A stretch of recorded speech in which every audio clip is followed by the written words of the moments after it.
Seattle House Mafia. All right. Well, we are back for another episode, an industry artist interview with the Seattle House Mafia crew here in the Seattle House Mafia headquarters. And I feel like I struggled actually with this one, Jon, because like I've known you forever. And the truth is you have been headlining and producing music for longer than I've been DJing, which is 25 years. So how the fuck do I do any kind of intro justice? But anyway, in the studio, Jon Lee, Seattle DJ producer, one of my favorites all around. I'm a little biased because he's local, but even if he weren't local, how you doing, Jon? I'm doing great. Thank you for the kind words, and let's just keep it ego free, man. I don't need some dramatic ta-da, he's in the ladies studio, and gentlemen, guy, you know. I'm just a West Seattle boy. You are just hanging out. You say that, but check this out. I'm gonna give you one more. So every time I open up my fucking social feeds, whether it's Instagram or Facebook, and in fact, what inspired me to wear my Tilted shirt was because there was a video of you playing shirtless in the jungle of Costa Rica with like these beautiful Costa Rican people. And it was like, was it sunset? Yeah, sunset, sin camisa, which means no shirt in Spanish. So what was the name of the festival? Ocaso Festival. And you've done that a couple times, right? Yes, I've done that since the inaugural year, I believe 2017. So every year other than 2021, just because things weren't cracking. Yeah.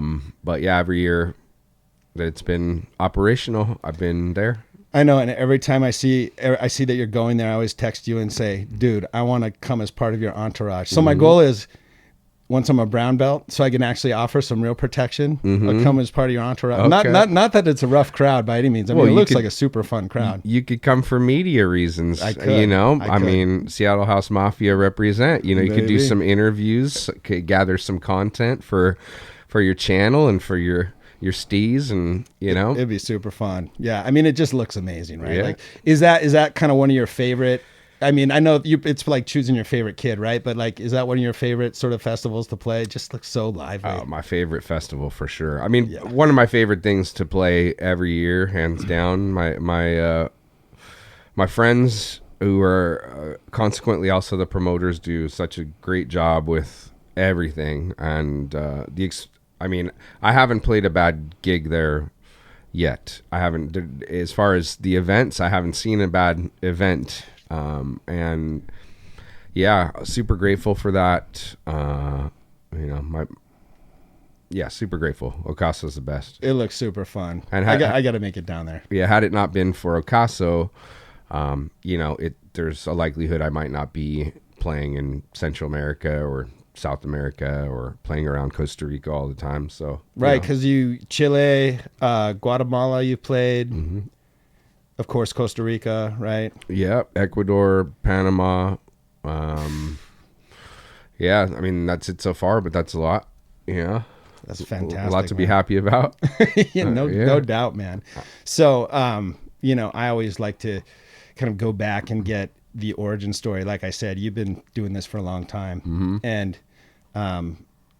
was there an event, a person, a party, like something that initially got you into just dance music in general? Well, dance music in general, I just ended up going to a rave because a girl that I liked, actually I was dating her, and she kind of broke up with me. I went to a rave and I knew she went with some other dude. And so, like I had to go see what was going on, and I went, and I was sold. Yeah. And I mean, and then I started going to parties for the fun of it. But then I guess around end of 93, or maybe it was the beginning of 94, I went to a party at the old King Cat Theater, which I'm sure you remember. Oh, yeah. And, unfortunately, a lot of people that weren't around then, or, weren't a part of Seattle's scene blossoming, wouldn't know the venue, but it was just an old, beautiful theater. one stage, lots and lots of seating as you'd expect at a theater, with a portion of the floor in front of the stage had the seats removed. And my friend Josh Quest, or Quest as they called him then, was... Shout out to Quest. Yeah, Quest. Was DJing, and we had been friends for years. Always thought he was a great guy, cool, but I'd never seen him or anybody else so cool as when he was DJing, and I was just so mesmerized by his music selection and his ability to do what he was doing that I think that night I decided that I wanted to DJ. Nice. Yeah. Yeah, it's funny. I used to, like, I would look for you guys' names on flyers. Like, that was sometimes the determining factor for me to go out. Was Quest on the flyer? Was Donald on the flyer? Was Jon Lee on the flyer? Like, it really, you know, and I probably started a year or two after you, but I did the King Cat, I mean, not playing, but just going as a patron, right? Because I didn't start playing until like 96, 97.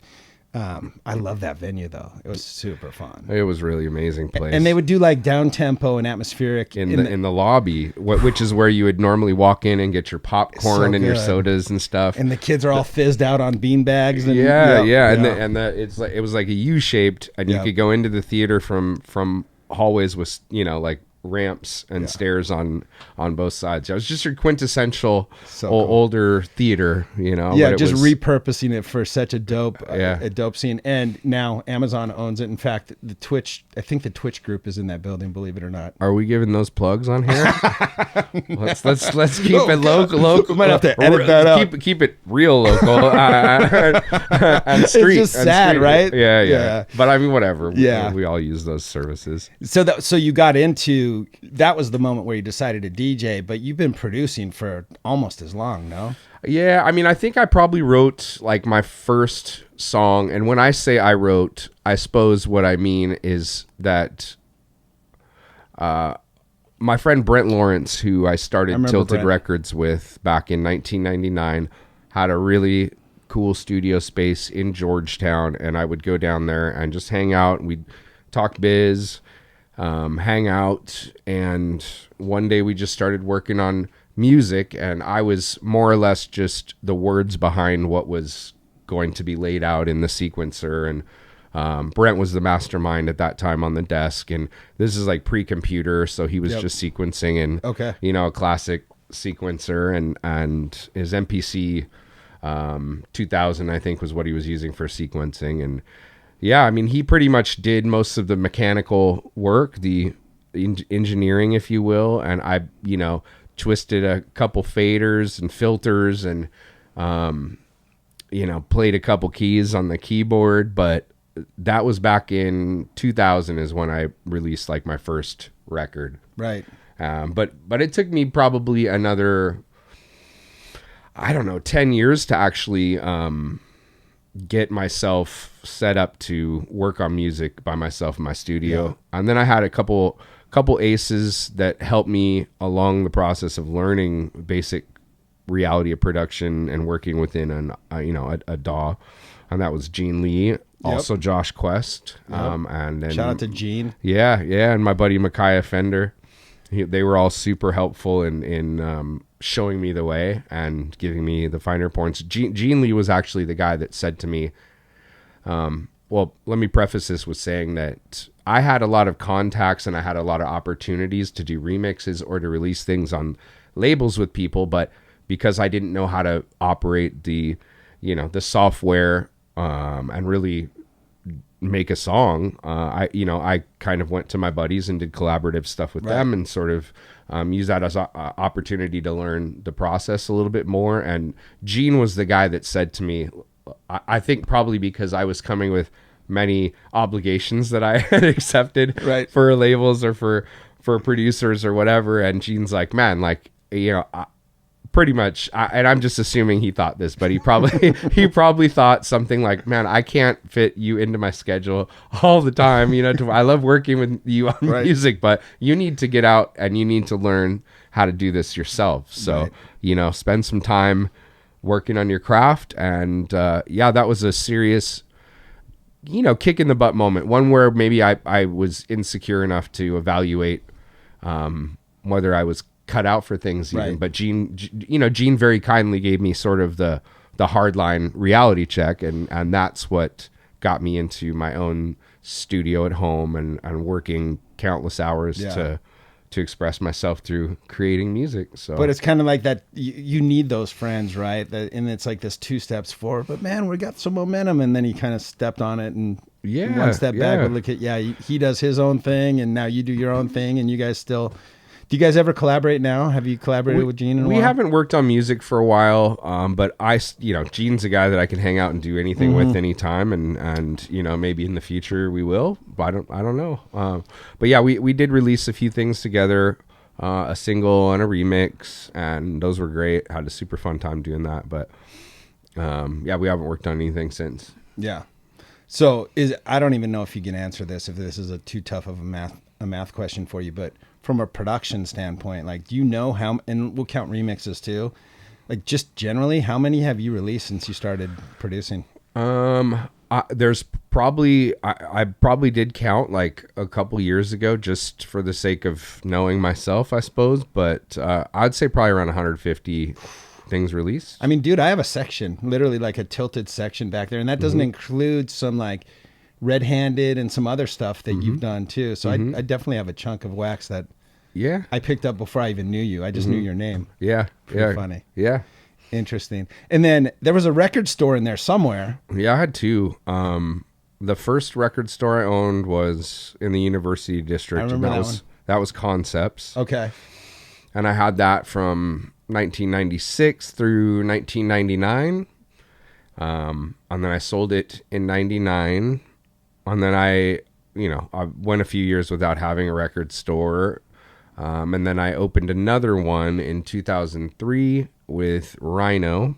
I remember Rhino. Yeah, and we kept that open for 3 years till 2006. And then we closed that shop down. Gotcha. Yeah. What was that second one? Was that the Down Low Music? Yeah. Was that the Beats International space or different? No, it was nearby. it was around the corner. It was around the corner. Yeah, Because I remember I used to go to Brian's shop and then your shop. I'd do the run. Yeah. Platinum, Beats, and then your place too. Yeah. That was a good time. We had a lot of fun record stores in Seattle. Really did. So good. Yeah, I miss them. I mean, we still have Selector, which is cool. I haven't been to Seattle Records, which is in the U District. That sounds like Eva just took part of that, which is awesome. Yeah, I haven't been up there either. I did go to Selector last week. Yeah. And hung out with Sherm Dog. He's coming through. Yeah. We're going to get him to come through. He's the best, man. Oh, man. I mean, not to go too deep off the path, Please. but Sherman's was a very instrumental person in me learning how to mix records, because he was I met him, I believe, at that first rave that I went to. No because kidding. his friends were actually friends with the guy that my ex-girlfriend had gone to the party with, and I became friends with all of them. Right. And Sherman's been around since day one, and I remember Sherman trying to teach me the mathematics of mixing house music or dance music. At the time we played everything, but Right. I had no idea what he was talking about. I'm like, what's a kick? I didn't even know the names of the drums. No, I didn't know what a kick drum was, a snare, a hi-hat. Like I had no clue. And he's like, well, the kick's always on the one, and just trying to explain the mathematics, and it was above and beyond me. And Totally. So I learned simply by learning how to pitch and keep things together time-wise just by sounds. I didn't... You figured the phrasing out a little bit later? Yeah. I mean, so many records then would even start with like ambient noise or whatever. So I would just, most of the time, and most records either started like that or they started with a kick drum. And generally they would, they'd be timed the same. And so I could start one with ambient noise and one with the kick drum and just make sure everything sounded like it was, like at the same time. The pitch was right for both records. And, somehow I learned how to mix doing that.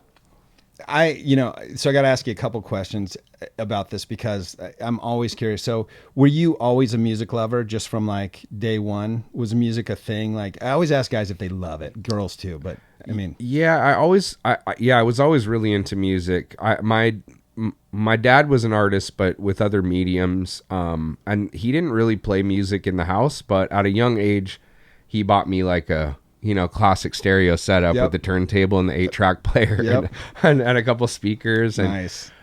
Was really cool about, giving me chore money to be able to go to the store and buy some records or whatever. And yeah, I really dug just sitting by myself listening to music. And then at an older age, I always felt the urge to try to get people to listen to the music that I like. Got it. We went through our high school area. When I say I'm talking to you most specifically, but we went through that high school era of, wanting to have a car with the system and all this stuff. And I feel like I would just trap my poor friends in my car. Yeah. And make them listen to what I wanted to listen to, or I would drive so that I could play the music, Because we're similar age. What were you listening to then? What was it? Oh, during high school? Yeah. I mean, a lot of R&B, hip hop, and like a little bit of gangster rap was coming. Oh right? yeah, gangster rap was coming in, but a lot of R&B, and a lot of like Depeche Mode, Cure, Smiths, Information Society. Yeah, just kind of like that really cool digital music, like I guess a lot of it was, I don't know, it was the first like electronic music, I guess. Totally. I should say. Digital is the wrong word, but electronic music that I first got into was definitely like Depeche Mode and same story, man. I mean, Yaz was another one. Yaz was huge. Even though upstairs at Eric's. It's so good. It's so good. There's still like 5 songs on that album that give me goosebumps every fucking time I listen to it. So no, that's cool. Well, the follow-up question to that. So when I first started learning to DJ and kind of break the sounds apart to match beats, I haven't ever really done much production besides like, hey, that would sound cool, more of the executive producer type stuff. But when I started to DJ, I found that I lost as a music lover. I used to see a piece of music as sort of this holistic thing. And then it almost took a little magic away when I had a guy, just like your Sherman, I had a guy named Mark break it down for me. It's like, here's the one, here's the counts, and it became like formulaic. And for like, there was a time where it kind of took some of the life out of music for me. And then it's almost like I came out the other side and loved it even more. But it was this journey of relearning how to listen to music. And I don't know if did you experience that or it never hit you like that? It never hit me like where I realized it, but listening to you say it, I realized that something happened where primarily I would listen to music. It just happened audibly. It didn't happen. It didn't happen with a visualization really, but certainly, I think that I used to just be like every little noise. Like I'd be like, oh, listen to that. Like I could locate all the different elements of a song sort of in a soundstage in my mind. Yep. And then with production, I definitely, when you're looking at a sequence, or you're looking at, a mathematical graph essentially on your screen, and all the components of the song that you're writing are there, like I definitely have to turn the screen off once in a while. Yeah. Because otherwise the anticipation of seeing everything takes away from what that I'm hearing. Staging like that. Yeah, totally. Yeah. So, I have to turn off the screen and sort of maybe even turn away from the actual production area and sort of just disconnect and put my ears there instead of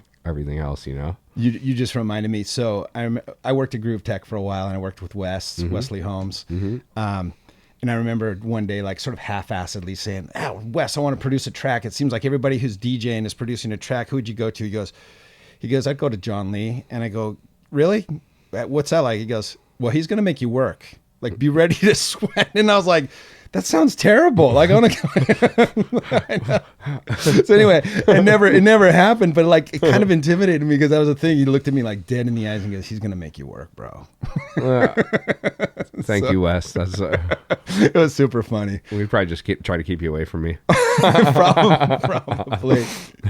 Anyway, well, I mean, okay. So we talked a lot about the production thing. We talked about how you got into it. What like. To me, and maybe I'm just paying more attention, but to me, it seems like you're busier now than ever, both with releases and then also DJ gigs. Am I right about that? Am I wrong about that? Is there some kind of resurgence happening just generally in the scene? I'm trying to understand. I mean, to give credit where credit's due to the scene, I mean, it's just gotten bigger, more global. And social media, as little as I like it for anything other than a promotional tool and maybe to see a little bit about what people are up to or what's going on in the world, it's definitely brought a new level of visibility, which is much easier for people far away from you to be able to understand who you are or what you're doing.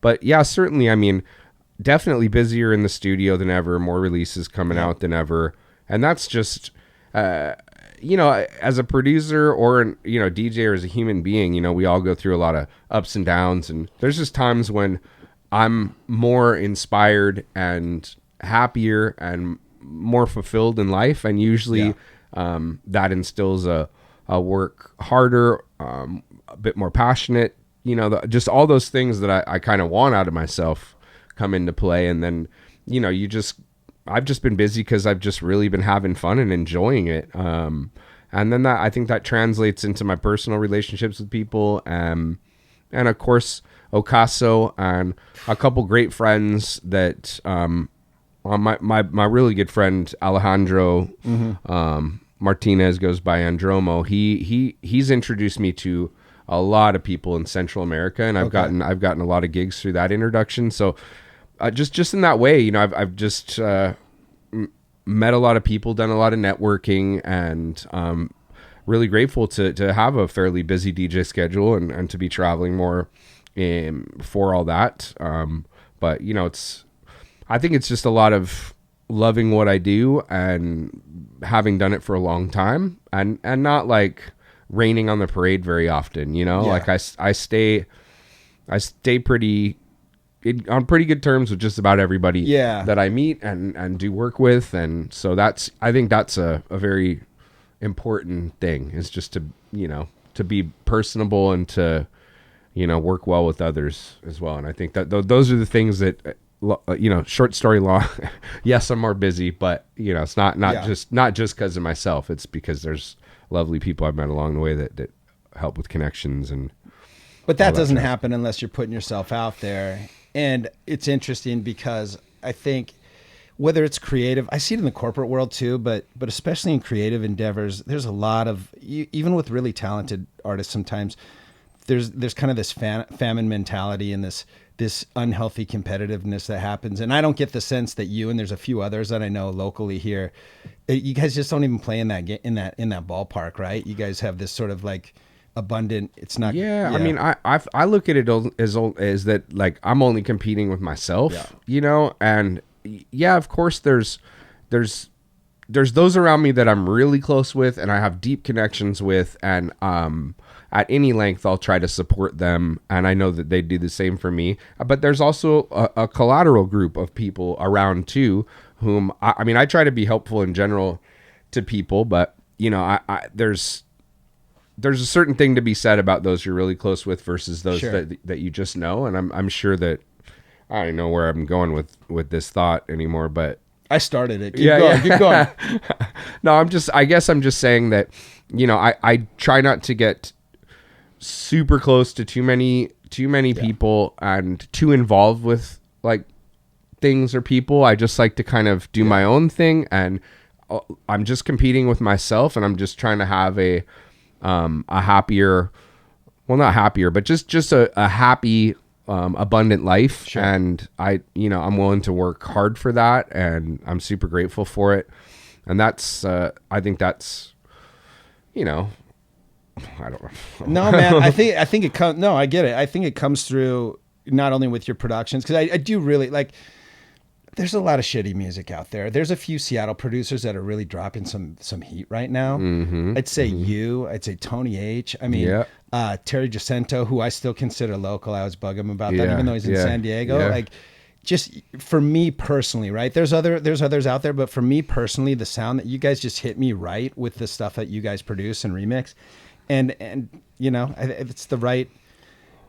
Again, it's a very subjective thing for everybody's individual taste, but it shows like that work ethic and that sort of Switzerland way that you guys kind of go about business. You're not too clicked up, but you're on good terms with everybody. Like we were saying, you're going to be playing Flammable here in April on a vinyl night. So, Easter Sunday. oh, I'll be there. It's going to be good. It's going to be exciting.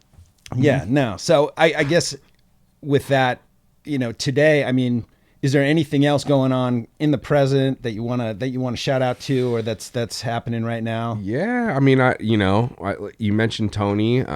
Tony and I have we've got lots of music out. Nothing upcoming, but I just wanted to give a shout out to Tony because he's been a great guy to work with. He's killing it, right? Like, yeah, he's doing great. Yeah, and we're definitely brothers from another. But yeah, I have some music that I'm releasing with my buddy Corey, goes by Pattern Drama, that we're doing an EP out on Music is for Lovers in May, which is a great label. I just finished some stuff in the studios last weekend with Andromo. And he does percussion too, right? Is it? Or am I wrong about that? Am I confusing him? Yeah, he makes very percussive music, but I wouldn't. I'm thinking of somebody. Yeah, else, he's a DJ producer based out of Vancouver. Sorry, Andromo. I have some of your shit. He's from El Salvador originally. Got it. I've got some music coming out on Household Digital soon. I have some music coming out on Prylison Recordings. I've got a remix for really a house legend, DJ Linus, that'll be coming out soon. Nice, man. And I just finished a remix for Uniting Souls music for this guy Cole Lawton, who's a pretty hot selling awesome house producer. I just had my EP come out for Uniting Souls too. That's been doing really well. Solid, the Messenger EP. Yep. I got the gig at Flammable Easter Sunday. I'm taking off for Costa Rica again this Friday, and I'll be playing at El Garito in Tamarindo on Saturday, and then I'm playing at Playa Lagarto with Tiga and my boys Alex and Mauricio in Costa Rica as well. Are you also doing Desert Hearts? Did I see that? No, that was I shared. Oh, that was an old. I shared something okay. old. Yeah, I went and played with Corey Baker, Pattern Drama, like a few years back, and just was kind of wowed by the memory again. That always seems like a fun event too, man. Yeah, it's. I mean, I've only been once, but it was life changing for me because I got to play, and it was get him back in there. Yeah, you know what I'm saying? Yeah, that looks cool. Okay, so. I don't want to step on it if you were going to say something else. No. The sort of the last thing, maybe the most challenging, maybe the easiest, but just in general, like I always like to talk kind of about past, present, and future. Like future for Jon Lee, do you have it mapped out? Like where do you want? Are you where you want to be? Are there things you want to do? Are there like these big bold goals that you haven't achieved yet? Big bold goals? No, I just want to keep having fun with it and. Sort of being a receiver for whatever the universe wants to, send me. I definitely would like to explore Central and South America a bit more as a person. I'm just so amazed by that part of the world, and I definitely would like to gig more, and I see that in my future.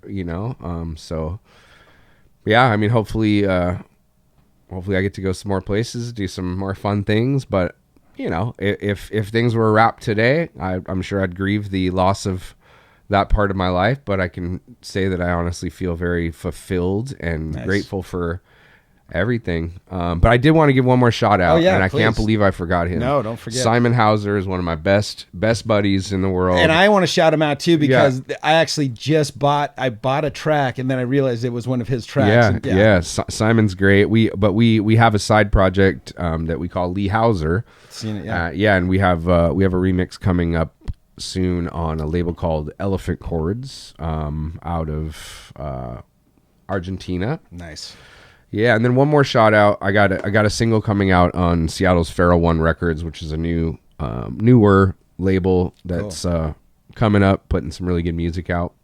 But just a shout out to some of the other locals I didn't mention earlier. But no, I mean, it just seems like the whole local scene, and I think I actually messaged you on one of your posts on some social stream somewhere. It just seems like there's a lot of heat coming out of Seattle area right now, man. There's some really, really inspiring talented promoters, DJs,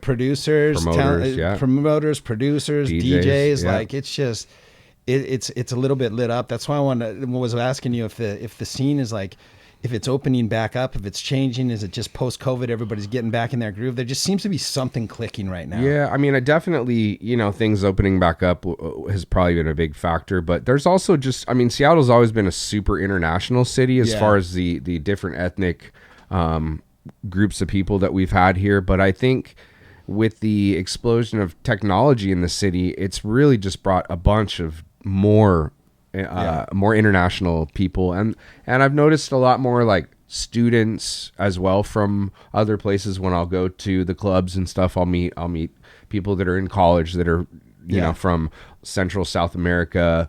Meet a lot of people from so many different places these days when I go out. So there's definitely been an influx of more of the international community into Seattle, and I think that's brought a lot of well needed diversity to the scene as well, because people are coming from different parts of the world, and maybe they're DJs, so their sounds are influenced by something else, or they're promoters, so they grew up with different artists. And I think that's been a really good thing for the scene. It's definitely made things a little more diverse and created probably a few more groups of people, which can only serve the city better, I suppose. Totally agree. Yeah, I totally agree. Yeah, well, nice, man. Well, this is actually my favorite part, where we quit talking and I send you to the studio and drop a little bit of a mix. Yeah. And your call if you want to say anything about it, but anything you want to talk about that you're going to play, was there any kind of theme, or are you just going to go for it? I just let my mixing speak for itself. Perfect. Yeah. Perfect. Yeah, yeah man. I learned to stop talking about myself as a DJ. I mean, I'm sure my ego will creep in every once in a while and express that I thought I played really well or something, but for the most part, I just like to play music. I get you. I'm the same way, man. Yeah. I'm the same way. But okay, well, let's do it. So if you're ready, man, let's stop this and let's let you get behind the decks and go after it. Sounds good. Thanks, John. Thanks for coming through. Yeah, thanks for having me. Yeah. Seattle House Mafia.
ain't got no right, no right. Now you fucking with your own life, own life. Buckle up, gon' be a long ride, long ride. You high level with that 4-5, 4-5. Motherfuckers ain't got no right, no right. Now you fucking with your own life, own life. Buckle up, gon' be a long ride, long ride. You high level with that 4-5. Like, you gon' meet your maker, maker, maker, maker. Who gon' make? You gon' meet your maker, maker, maker, maker. Hey, you gon' meet your maker, maker, maker, maker. Who gon' make? You gon' meet your maker, maker, maker, maker. Hey, ooh, hey,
turn around.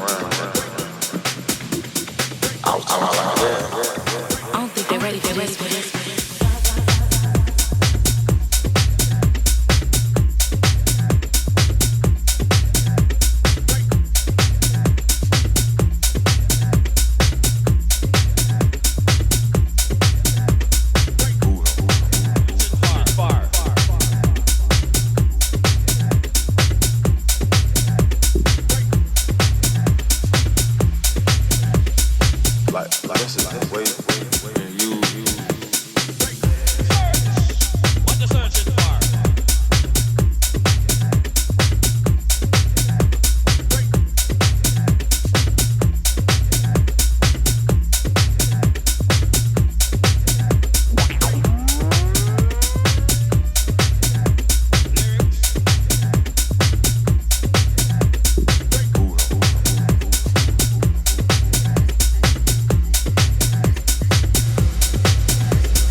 me, dance for me, work for me, shake for me, move for me, dance for me, work for me, shake for me, move for me, dance for me, work for me, shake for me, move for me, dance for me, dance for me, dance for me, dance for me, dance for me, dance for me, dance for me, dance for me, dance for me.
Work for me, shake for me, move for me, dance for me. Work for me, shake for me, move for me, dance for me. Work for me, shake for me, move for me, dance for me. Work for me, shake for me, move for me, dance for me. Dance for me, dance for me, dance for me, dance for me, dance for me, dance for me, dance for me.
pra geral que bum, bum, bum, bum, bum, pra geral que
world.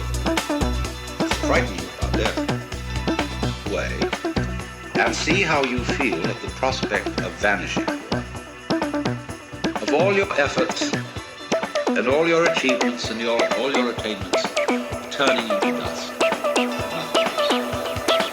What is that?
Get on board and welcome to the show, yeah. Please take your time, just step in line. Tell me what you think and let me know the trouble's on your mind, yeah. Please stay in touch, need you so much. Get on board and let the feeling go, yeah.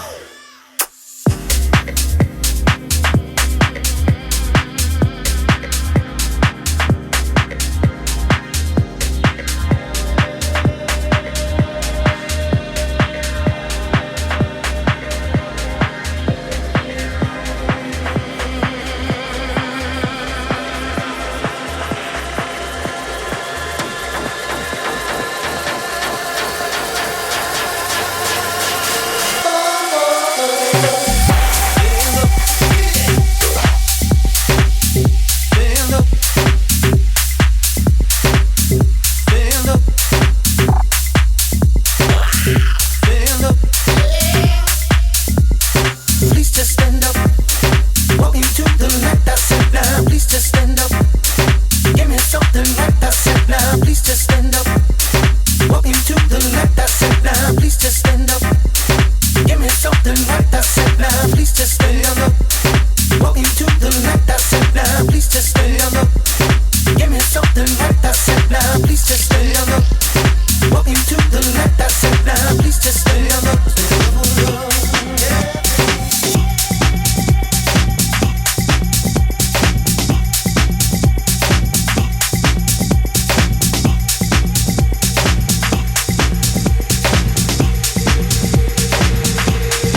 They are definitely old rock and rollers at heart.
Rock and rollers in the house.